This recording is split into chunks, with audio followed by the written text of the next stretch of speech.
Let's talk today about the Islamic Golden Age, because if you start discussing Islam with some intellectuals, they're always going to bring up the wonderful Golden Age.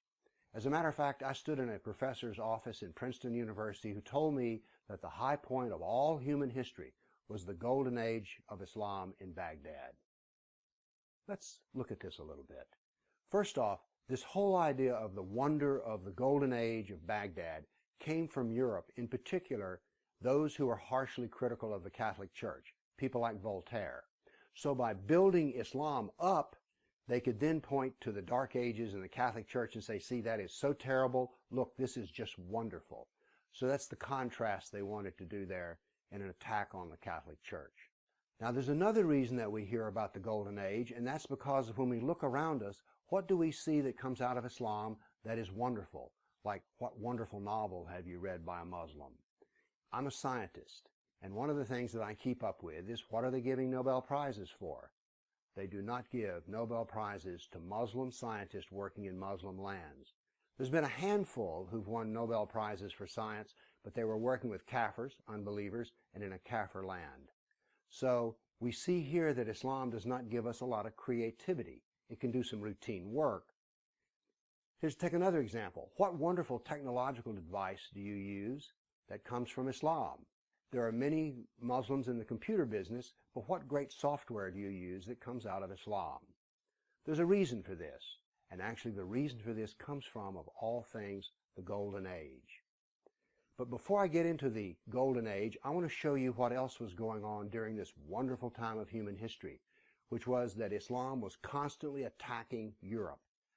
I prepared a dynamic battle map, which I want to show you here. And what you'll see is battles occurring, and you'll see that there's an unfolding history here. The white dots are the battles happening in the current 20-year period.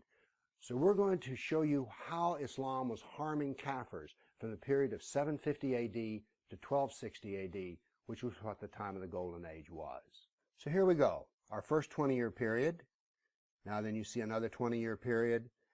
Notice that Islam is projecting force from Baghdad in Iraq across the Mediterranean. And notice how many battles there are. By the way, many of these battles culminate in the taking of slaves. A not largely known fact is that Muslims captured over 1 million Europeans to bring them into the slave quarters of Islam. Notice that Spain is continually being hammered. And all of this is happening during the Golden Age of Islam. You see, one of the reasons that there was a Golden Age was that Islam was conquering a lot of territory, and they could bring intellectuals from all different cultures together, so that there was some good things that happened when these different cultures were brought together by force, as it were, in Iraq. So these are the wars that Islam was fighting during the Golden Age. Now my question for you is, why are all those battles so golden? Let's take it another aspect of what was supposed to be so good about the Golden Age, which was they preserved all the Greek and Roman material.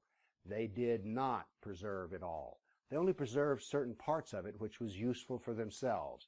They didn't save any of the literature or the art. And as a matter of fact, they destroyed 90% of what they found. Why is it that saving 10% of the intellectual treasure of the classical period is called a Golden Age? What are we to call the Greeks and Romans who had 100% of it? Why aren't they referred to as a Golden Age? By the way, the rest of the doctrine found from the Greeks and the Romans was in the Byzantine Empire, and it finally really got to Europe when, why? Well, the Muslims crushed Constantinople and the scholars had to flee. So there was some good that was done, but these are more like golden flecks. There were areas in which they did well. One was geography, star maps, mathematics, but it was very limited as to what the Golden Age actually occurred. The knowledge that was brought forth in the Golden Age was very limited to the area that it was in. By the way, one of the things that came out of the Golden Age was the philosophy is there is no cause and effect, and there are no natural laws.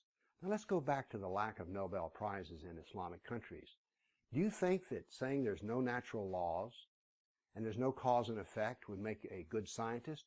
No. All of science is based on the search for natural laws, and it is based upon cause and effect. So we can say about the Golden Age that there were some golden flecks, but it was not a golden age, and it all came at the hands of the suffering of the kafir. So much for the golden age. Thank you.